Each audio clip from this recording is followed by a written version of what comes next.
Well, to hear the Obama administration tell it, the typical American college is like war-ravaged Syria, but with a library. Sexual assault, we were told, afflicts 1 in 5 or maybe even 1 in 4 women on a typical campus, and a wave of executive orders and new programs were meant to fix it.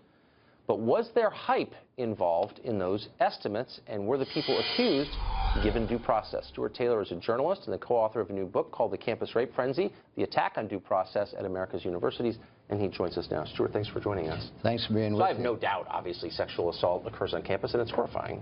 Exactly. But at what rate is the question, and at what rate are people falsely accused? What's the truth of that? You just wrote a book on that question. That's right. And sure, yeah, rape's terrible, and it happens on campus, stipulated. The idea that 1 in 5 college women are raped or sexually assaulted more broadly while on campus is absolute nonsense. It comes from surveys by private organizations that have agendas, that ask misleading questions. They don't ask the women, were you raped or sexually assaulted, because they know they won't get anywhere near the numbers they want. There are pretty good federal surveys on this. They would suggest that 1 in 100, roughly, women are raped during their 4 years in college, 5 years. And if you add lesser sexual assaults, less serious ones, you're up to about 1 in 40 or 1 in 50. That's way too many. But it's not the escalating national crisis that the Obama administration pretended it was. Now, in tandem with those claims was the idea that basically everyone accused of a sexual misdeed on campus was guilty. And my question from the beginning was, well, what happens to those people? Are they able to prove that they're not guilty, if indeed they're not guilty? Or is the justice system on campus anything like you'd expect in normal life? No, it's not at all. It's a Kafkaesque campus kangaroo courts is my word for them. First, lots of people accused of rape or sexual assault on and off campus are not guilty, especially on campus, because there are squadrons of sex bureaucrats at all the colleges in the country who are encouraging women to say they were raped when what they really were was regretful afterwards.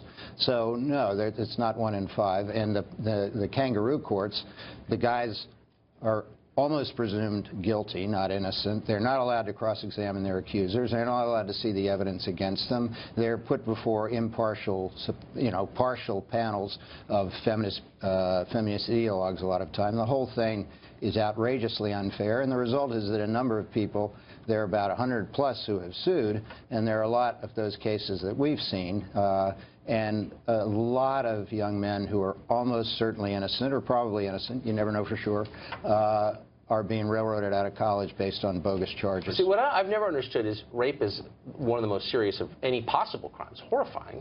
So why would a campus be adjudicating that? Why wouldn't the police, who have a lot of experience with this, be in charge, and the courts be in charge of determining what happened? It should be left to the police. The history is, decades ago, the police were not very nice to real victims of rape. Yes. They didn't take it seriously. I went to police districts. I heard them laughing about it. And so police got a bad rap. Yeah. And over time, they've gotten a whole lot better and more professional in handling these cases. But the feminist ideologues, the extreme feminist ideologues, man-hating ideologues, a lot of them, don't get that. So they developed this movement. Well, the police won't presume the guilt of the guys, and the campuses will, so let's have the campuses do it. And then the Obama administration ratcheted that up on April 4th, 2011 by essentially ordering all of the 7,000 plus campuses in the country that receive federal money to institute 5 specified new procedures, all of them designed to increase the probability of guilt, with an overhang of threatening to bring bad publicity and maybe take the money away, federal money, from any college that didn't do exactly what the Obama administration ordered it to do. As a result, even the ones who might like to be fair are not fair. It doesn't make sense, though. If you sincerely thought someone committed sexual assault, I want that person in jail. Exactly. And it's so twisted that the Obama administration and the colleges really discourage young women who say they were raped from going to the police. Sometimes they go to the police, but the colleges tend to say, and the Obama said, don't trust the police, they won't be nice to you, come to us. And one thing that's blindingly clear about that is it's not making the campuses any safer. If you really believe that there's an epidemic of rape on campus, you want to put those guys in prison. Yes. The college process can't put them in prison.